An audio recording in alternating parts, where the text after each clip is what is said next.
এই জিনিসটাই বাইরের কোনো কোম্পানি দিয়ে করতে যেতাম তাহলে আমাদের প্রায় 50 থেকে 60 লাখ টাকা অলমোস্ট খরচ হতো, কিন্তু আমরা লোকালি করায় এটার খরচ নেমে এসেছে প্রায় 30,000 টাকা। এটা না হওয়ার কারণে দিতে পেরেছে প্রায় 67 কোটি টাকা সেভ হয়েছে দেশে। এই কারণে হচ্ছে কুশিয়ারা নদী, সেই পানিটা যদি আমরা সময় মতো না পাই তাহলে আমাদের মেশিন বন্ধ রাখতে হয়। এতে আচ্ছা, প্রকল্পটা বলবেন আসলে কি প্রকল্প এটা আসলে? এটা হচ্ছে গিয়ে আমাদের রিভার পাম্প বা নদীর পাম্প, সেটা অটোমেটিক্যালি চালু বন্ধ করা যাবে। এবং কি কাজ হয় এই মেশিন দিয়ে আসলে? এটা দিয়ে হচ্ছে গিয়ে আমাদের যে মেশিন আছে, জেনারেটর আছে, জেনারেটরের কুলিং বা অন্যান্য যে পানির, সেই পানির সাপ্লাইটা আমরা এই পাম্পের মাধ্যমে পাই টোটাল প্লান্টের। এবং এই পানির সাপ্লাই যদি কখনো কাট হয়ে যায়, কখনো না পাই, তাহলে আমাদের জেনারেটর অর্থাৎ উৎপাদন বন্ধ হয়ে যাবে, উৎপাদন টোটালি বন্ধ হয়ে যাবে। তো এই কারণে এই পানির সাপ্লাইটা আমাদের কন্টিনিউসলি রাখা জরুরি। এবং কন্টিনিউসলি রাখার জন্য আমাদের পাম্পটা ঠিকমতো চলতেছে কি না চলতেছে সবসময়, এটা আমাদের সবসময় মনিটরে রাখার দরকার হয়। এই কারণে এই প্রজেক্টটা নেওয়া হয়েছে, যেন আমরা সবসময় পাম্পটা মনিটরে রাখতে পারি। মনিটরে রাখার জন্য যেটা আমরা ব্যবহার করছি, আমাদের নিজস্ব প্রযুক্তিতে একটা সিস্টেম ডেভেলপ করছি, একটা কন্ট্রোল সিস্টেম ডেভেলপ করছি, যাতে করে পাম্পটা কন্টিনিউয়াসলি মনিটরে থাকে। আগে যে প্রবলেমটা হতো সেটা হচ্ছে পাম্পটা যদি কখনো বন্ধ হয়ে যেত অথবা পুড়ে যেত, সেই সমস্যাগুলো আমরা ধরতে পারতাম না। যখন পানির লেভেল আস্তে আস্তে কমে যেত তখনই আমরা পাম্পটার সমস্যাটা বুঝতে পারতাম, কিন্তু ততক্ষণ অনেক দেরি হয়ে গেছে, যার জন্য আমাদের জেনারেটরই অর্থাৎ উৎপাদনই বন্ধ করতে হয়েছে।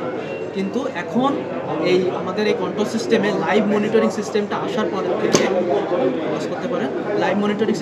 পরের থেকে আমরা যেহেতু তাৎক্ষণিকভাবে পাম্প বন্ধ হয়েছে কি না বা কী সমস্যা হয়েছে সেটা তাৎক্ষণিকভাবে দেখতে পারি, সেজন্য আমাদের গত 4 মাস আগে এটা ইমপ্লিমেন্টেশন করা হয়েছে। 4 মাসের পর থেকে আর বন্ধ হয়নি এই সমস্যাটা।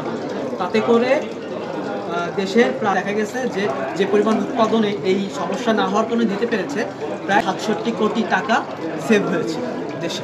এই কারণে এবং যদি আমরা এই জিনিসটাই বাইরের কোনো কোম্পানি দিয়ে করতে যেতাম তাহলে আমাদের প্রায় 50 থেকে 60 লাখ টাকা অলমোস্ট খরচ হতো, কিন্তু আমরা লোকালি করায় এটার খরচ নেমে এসেছে প্রায় 30,000 টাকা এতটুকুনি। এবং কন্টিনিউয়াসলি আমরা জিনিসটা মনিটর করতে পারতেছি এবং কন্টিনিউয়াসলি জিনিসটা দেখতে পারতেছি।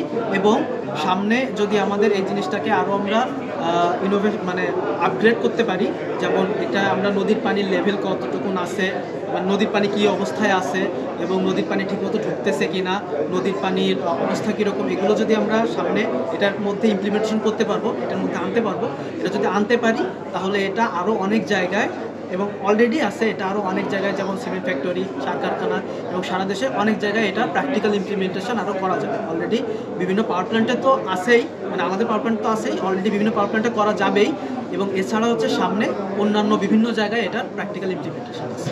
আচ্ছা, কিভাবে এটা ইউজটা করতে পারে এই কোম্পানি যেগুলো বললেন, যে আপনার সিমেন্ট কোম্পানি বা অন্যান্য যে ওয়াসা যাদের কথা বললেন, এটা তাদের বোঝার ক্ষেত্রে আরো সহজ করতে পারে? কারণ হচ্ছে তাদের সব জায়গায় বিভিন্ন মেশিনকে রানিংয়ে রাখার জন্য এবং বিভিন্ন মেশিনের কুলিং সিস্টেমের জন্য সব জায়গায় পানি দরকার, তো তাদের অবশ্যই এরকম তাদের পানির একটা উৎস, একটা নদী আছে এবং অবশ্যই তাদের রিভার পাম্প ইউজ করতে হয়। তো আমরা যেভাবে রিভার পাম্পের কন্টিনিউয়াস মনিটরিং এবং কন্ট্রোল সিস্টেম ইমপ্লিমেন্টেশন করছি, সেখানেও তারা যদি কন্টিনিউয়াসলি এরকম কন্টিনিউয়াস মনিটরিং এবং কন্ট্রোল সিস্টেম ইমপ্লিমেন্টেশন করে, তাহলে একই রকমভাবে তাদের এই যে রিভার পাম্প পুড়ে যাওয়া অথবা রিভার পাম্প বন্ধ হয়ে যাওয়া, এটা তারা মিনিমাইজ করতে পারবে, এটা অনেক কমায় নিয়ে আসতে পারবে।